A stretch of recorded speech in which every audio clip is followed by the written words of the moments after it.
I was crouched by the passenger side of the old sedan, elbows greasy, trying to make sense of a spark plug that refused to fit. The fluorescent light above flickered, the hum almost hypnotic, and for a moment, I could forget everything outside this garage. Almost. Then she walked in. She had that quiet confidence you only notice after a few seconds, like the room had shifted before I even saw her. Her heels clicked against the concrete floor, not loud, not showy, just deliberate. She leaned against the edge of the workbench, arms crossed, dark hair falling over one shoulder, and watched me fumble with the stubborn part. "You're holding it wrong," she said softly, voice low enough that I felt it more in my chest than my ears. She reached out and rotated the plug with precise fingers, and just like that, it slipped into place. I wanted to thank her, but instead, I said, I thought I had it." She didn't answer right away. She just looked at me, that steady, calculating gaze, like she was weighing every mistake I'd made in my life and deciding whether they were forgivable. I felt my stomach twist. There was nothing judgmental in her eyes, but also nothing casual. It was intense, in a way that made my palms sweat despite the cool night air creeping in from the open garage door. "You can't hide how you feel," she whispered, almost to herself, but loud enough that my head jerked toward her. My heart skipped, stupidly, embarrassingly. I wanted to laugh it off, say something clever, but I couldn't. There was something in the tilt of her head, the curve of her mouth, that made it impossible to look away. She moved toward the workbench, brushing a lock of hair behind her ear, and suddenly the air felt too small, like the garage had shrunk around us. She glanced at the car, then back at me, and for a moment, we were caught in something unspoken. No words, just a charge that made my chest tighten. I had met women before. I had worked with people older than me. But this was different. She wasn't being flirtatious. She wasn't testing me. She just was. And somehow that was enough to make every nerve in my body overreact. I tried to focus on the car again, on the tools, anything, but her presence lingered at the edge of my senses like smoke. I could feel the warmth of her hand a second too long on the spark plug, see the way her eyes caught the light from above, see the smallest crease near her brow as she considered something I wasn't supposed to know. "I need coffee," I muttered, more to break the silence than anything else. She tilted her head, smiled faintly, the kind of smile that promised she knew more than she'd ever say. "Make it strong," she said, and when she moved toward the door, her hips swaying in that quiet rhythm that wasn't meant for me, I realized I'd been holding my breath. Minutes later, I sat with a cup in my hand, staring at the empty doorway, and replayed that whisper over and over. "You can't hide how you feel." I didn't know if she meant me, herself, or the space between us, but I couldn't stop thinking about it. About her. About how something as simple as a look, a touch, a whisper could make the world shrink down to just one impossible moment. And I knew, deep down, that I'd be chasing that moment long after the night ended. I didn't know why I agreed to meet her at the shop on a Sunday. The fluorescent lights were harsher than I remembered, the hum of the overhead fan sharper. She was already there, leaning over a metal workbench, sleeves rolled up, her hair pinned back with a clip that made her look both capable and fragile at the same time. "Glad you showed up," she said without looking at me. Her voice had that calm authority that made me want to apologize for simply existing. We worked in silence for a while. I handed her tools, tightened a bolt here and there, but mostly I just watched. Her fingers moved with precision, but every now and then, they trembled slightly, like she was holding something back. Exhaustion, worry, or maybe more. I couldn't tell. "You're quiet," she said finally, glancing at me with one of those looks that felt like an invitation and a warning all at once. "Just concentrating," I muttered, trying not to let my eyes linger too long on the line of her jaw or the way her shoulders sloped gently when she reached for something. She laughed softly, a short, almost embarrassed sound, and I realized I hadn't heard her laugh before. Not like this. It wasn't practiced or deliberate. It was real. And suddenly, I noticed the little things, the faint calluses on her hands, the subtle crease at the corner of her eye, the way her shoulders hunched just a fraction when she thought no one was watching. I didn't sleep well, she admitted, almost in a whisper, as she wiped her hands on a rag. She quickly looked away, pretending to focus on the engine, but the confession hung in the air, fragile and unguarded. Something tightened in my chest. I wanted to say something reassuring, but words felt clumsy, insufficient. Instead, I just handed her the wrench and let my fingers brush against hers. Light, accidental, electric. She flinched, just a little, but didn't pull away. We worked side by side, and I realized how small gestures carried weight. The way she pushed her hair behind her ear, the half-smile when she finally solved a tricky problem, the way she exhaled after a long stretch of focus. Each movement was an unspoken language, a rhythm I was slowly learning. At one point, she paused and leaned back on the workbench, eyes closing for just a second, her head tilting as if she were letting the world settle around her. And in that second, I saw something I hadn't before, the weariness beneath her confidence, the vulnerability she didn't let anyone see, not even herself sometimes. I wanted to reach out. I wanted to tell her it was okay to let someone notice, to let someone care. But I stayed still, letting the silence speak instead. And she opened her eyes and looked at me, sharp, guarded, but with something else flickering there. Maybe acknowledgement, maybe curiosity, maybe the barest trace of fear. "You're paying too much attention," she said. But the edge in her voice had softened, and her lips twitched in a way that suggested she knew it wasn't entirely unwelcome. I smiled faintly. "Maybe," I whispered back. And for a moment, longer than it should have been, the air between us carried a quiet, forbidden charge, a pull neither of us could name, but both of us could feel. The rain had started half an hour ago, drumming against the glass storefront like a nervous heartbeat. I was perched on a low stool behind the counter, watching her wipe down the coffee machine, sleeves rolled up again, the light from the neon sign outside throwing orange streaks across her hair. We hadn't said much, not because there was nothing to say, but because everything felt too big, too fragile, too impossible to voice. I wanted to tell her that I thought about her in ways I shouldn't, but the words lodged somewhere behind my ribs. She glanced at me, one eyebrow raised, then returned to her work. I noticed the faint tension in her jaw, the way her fingers lingered on the metal lever before letting go, as if even small movements demanded careful calculation. "I think I left my umbrella in the back," she said suddenly, almost as an afterthought. I stood, grabbing the door for her, and she moved closer than necessary. Her shoulder brushed mine for a heartbeat, a fraction of a second that made the air between us thicken. My throat went dry. She didn't flinch. Instead, she let the moment exist for just long enough that I almost said something, anything, but didn't. The phone on the counter buzzed, and she jumped slightly, annoyed, glancing at the screen. "It's him," she muttered. Her ex. I could feel the flicker of tension in her posture, the subtle shift of her weight, the way her hand tightened around the cup she'd been drying. I stepped back, giving her space, though every instinct told me to stay close. "Do you want me to?" "No. I've got it," she said, voice firm, but not sharp. Just tired. There was a quiet vulnerability in her eyes I hadn't seen before, fleeting and guarded, like a secret she almost let slip but didn't. We stood in silence after that, the storm outside painting the windows in a blur of gray. I noticed her lips pressed together, her hand tapping lightly on the counter, the small crease forming between her brows. She was holding herself together for the world, and I wanted to be the one she could let drop the armor for. But the rules, the age, the unspoken lines between us held me back. "You shouldn't be here so late," she murmured finally, not looking at me directly. "I could say the same to you," I replied, careful. My voice sounded softer than I expected, betraying more than I intended. For a moment, we were closer than we'd ever been. I could smell the faint perfume at the nape of her neck, see the way her chest rose and fell under the blouse that wasn't casual anymore.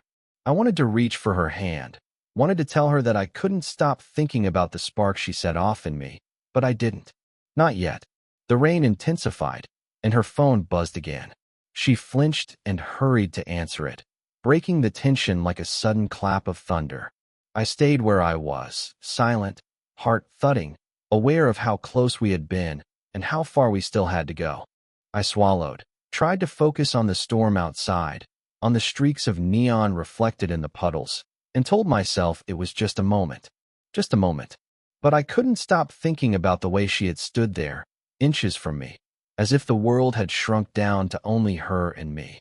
And in that brief silence, I wanted to bridge the distance, but instead, I let it linger. We sat in the back room of the bookstore, the last of the evening customers gone, the faint scent of old paper and polished wood heavy in the air. The storm outside had slowed to a drizzle, but the puddles on the pavement caught the neon streetlights, casting fractured reflections across the shelves. She was perched on the edge of a low chair, arms folded, jaw tight, eyes flicking over the stacks as if reading them could distract her from what we weren't saying. I leaned against the counter, pretending to organize the new shipments of books, but every sound, the tap of her fingers, the soft rustle of a page, pulled me in, made my chest taut with tension I couldn't name. "You know," she said quietly after a long pause, "we can't keep pretending this is normal." I froze, mid-reach for a book. Normal. The word hit like a shard of glass. My throat went dry. She exhaled, slow, deliberate, then looked at me with something raw and unfiltered in her eyes. "We act like we're just co-workers. Friends. But it isn't that simple, is it?" I wanted to answer. I wanted to say everything. How I thought about her. How I noticed her laugh. How I couldn't stop replaying the smallest touches in my mind. But the words wouldn't come. Instead, I swallowed and let the silence grow between us, thick and almost suffocating. She shifted, brushing a lock of hair behind her ear, then finally met my gaze. There was a vulnerability there I hadn't seen before, not weakness, exactly, but honesty stripped bare. And it frightened me. It shouldn't have, but it did. "I don't even know what I want anymore," she admitted, voice dropping almost to a whisper. I don't want to lie to myself, or you. But I can't. I can't figure out what this is." Her hands rested on her knees, fingers fidgeting slightly. I noticed the faint tremor in them, and it made me want to reach out, to steady her somehow. But something held me back. Fear, respect, the invisible line neither of us had dared cross. "I think about you too much," I finally said, soft, almost breaking. And then I laughed, low, awkward, because even that confession felt insufficient. And maybe that's the problem. Maybe I shouldn't. She let out a short, bitter laugh, not at me, but at herself. Maybe. And then the silence came back, heavier this time, as if it had been waiting for her words to give it weight. We didn't move for several minutes, just letting the quiet stretch.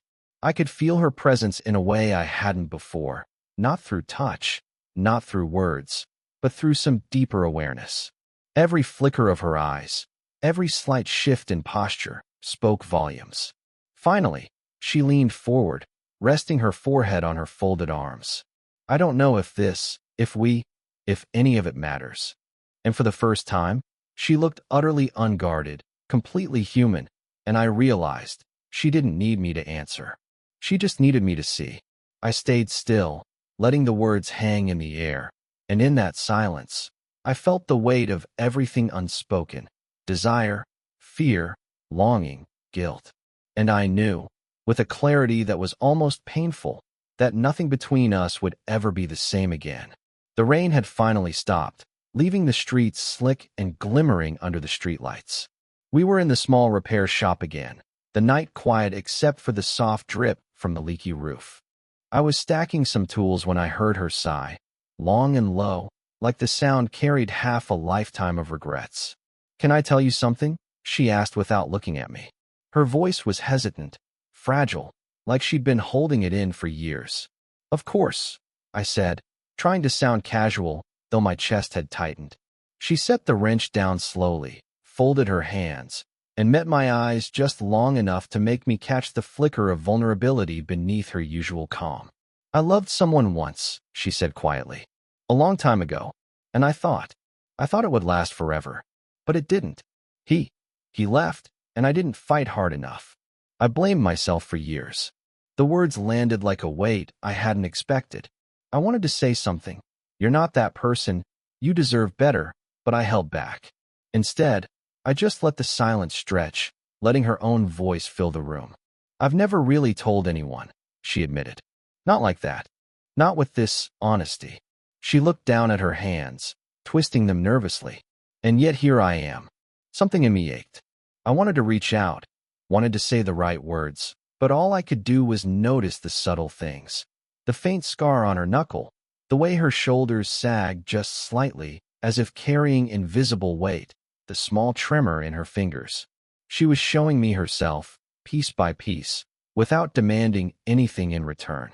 I swallowed, remembering the old photograph I'd found tucked in a box at the shop a week ago, her smiling, younger, beside someone I'd never met. I hadn't said anything, just put it back in the drawer. Now I realized she had carried that loss with her all along, shaping the careful way she navigated the world. You didn't ruin it, I said softly, almost to myself. But she caught the words, tilting her head like she was weighing them. Didn't I? Her voice was barely audible, and I could hear the tremor, the uncertainty that even confidence couldn't hide. I stepped a fraction closer, hesitant, careful. You can't control everything that happens, I said. Some things, they're just life. And you survived it. Her eyes glistened, and I thought she might blink back tears. She looked at me longer this time, searching for some confirmation, or maybe just trying to understand why I had said that. The storm of the past seemed to hang in the space between us, not heavy or suffocating, but charged, like electricity that could snap at any second. And then she exhaled, a tiny, almost imperceptible release, and leaned back against the workbench. For the first time that night, she smiled, not the guarded, polite one, but a small, fragile thing, as if letting herself exist in the present for just a moment. I didn't move, didn't speak, didn't risk breaking it. I just watched her, and in that quiet, I felt the ground shift beneath us, the kind of subtle upheaval that changes everything without anyone needing to shout. And in that stillness, I knew we had crossed an invisible line. Not yet love, not yet anything we could name, but something undeniable, seismic, and quietly ours. The shop was quiet that evening, except for the faint hum of the heater and the occasional creak of the floorboards. We didn't speak at first. We just moved around each other, handing tools, sacking boxes, the familiarity between us heavier than words. I caught her glancing at me once, her eyes soft but unreadable, like she was trying to measure something she didn't yet have words for. I felt the same, the pull that had been building for weeks now undeniable, settling over us like a low tide that finally reached the shore. You don't have to say anything, she murmured suddenly, voice low and calm. I paused mid-step, turning toward her. Her hands rested on the edge of the counter, fingers flexing lightly, almost unconsciously. I couldn't. Instead, I moved closer and set down the box I'd been carrying. The space between us was narrow, intimate, but not uncomfortable. She didn't step back. She didn't need to. We both knew, without speaking, what had shifted, what had been creeping toward us all along. We worked side by side, slowly, deliberately, letting the silence hold meaning. Every glance, every small motion carried weight. The way she leaned slightly toward me while tightening a bolt, the faint brush of her fingers against mine as we both reached for the same tool. I didn't pull away. She didn't either. You've been patient, she said softly, almost a statement to herself. Not praise, not reproach, just a recognition of something neither of us had acknowledged before. I didn't want to rush it, I admitted. My voice was low, careful but honest. Some things you don't force. You let them happen. Her lips twitched, a quiet, almost imperceptible smile. She let her hand linger near mine on the counter, and I took it, not boldly, not dramatically, just a gentle touch, enough to bridge the space, enough to say everything without saying anything at all. For a few moments, we stayed like that. No grand gestures, no declarations, just presence, shared space, understanding, and the quiet agreement that whatever this was, it was ours to explore slowly, carefully, honestly. She leaned her forehead against my shoulder, a small, fleeting thing that seemed to bend time itself. I didn't move. I didn't speak. I just let it be, feeling the rise and fall of her breath, the subtle warmth of her against me. I guess, she whispered, this is something. I nodded, because I didn't need words. It was enough. It always had been. We stayed like that until the heater clicked off, until the streetlights outside flickered and the night deepened. The world could wait. We didn't have to name it, define it, or declare it. It existed, quietly, painfully, inevitably, and that was enough. Finally, she pulled back just slightly, still close, still present. I squeezed her hand once, gently, and she let out a soft breath, her eyes meeting mine with a calm intensity that felt like home. And in that silence, in that shared understanding, I knew we had crossed into something real, something earned, something neither of us could deny. No fireworks, no shouting, just quiet finality. And it was perfect. Looking back now, I can still feel that night in the shop, the quiet shift that changed everything between us. It wasn't dramatic, no grand confession, no sudden spark lighting up the sky. It was subtle, almost imperceptible, like water slowly wearing down stone, leaving something stronger and undeniable in its wake. I see her differently now. Not just the way she moves, or the careful strength in her hands, or the laugh that sneaks out when she thinks no one's listening, but the small, quiet ways she lets herself be seen.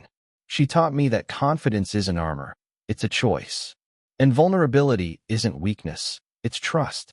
I've changed too. I learned that patience isn't just waiting.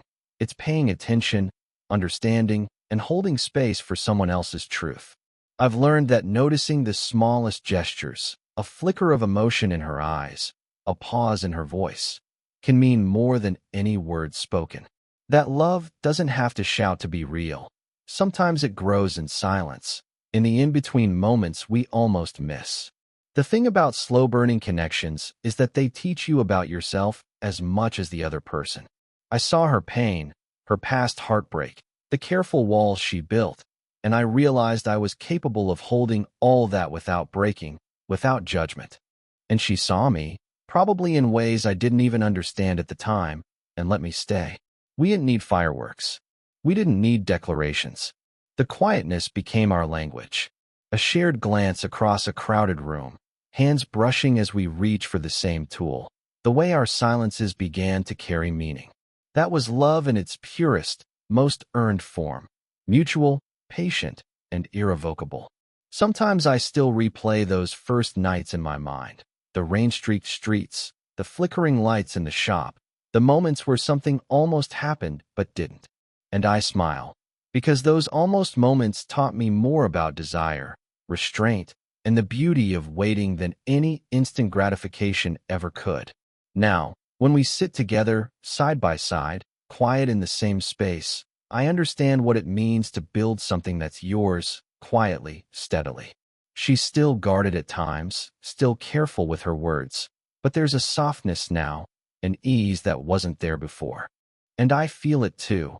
The freedom to be exactly who I am without fear, because the person next to me sees it and accepts it.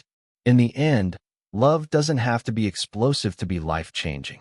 Sometimes it's gentle, patient, and quietly seismic, reshaping the way you see the world and yourself. That's what she gave me, and that's what I hope I gave her in return. And though the story of US didn't start with fireworks, it ended with understanding, an intimacy that felt earned, real, and lasting. If this story made you feel something, let me know in the comments. Would you want more stories like this?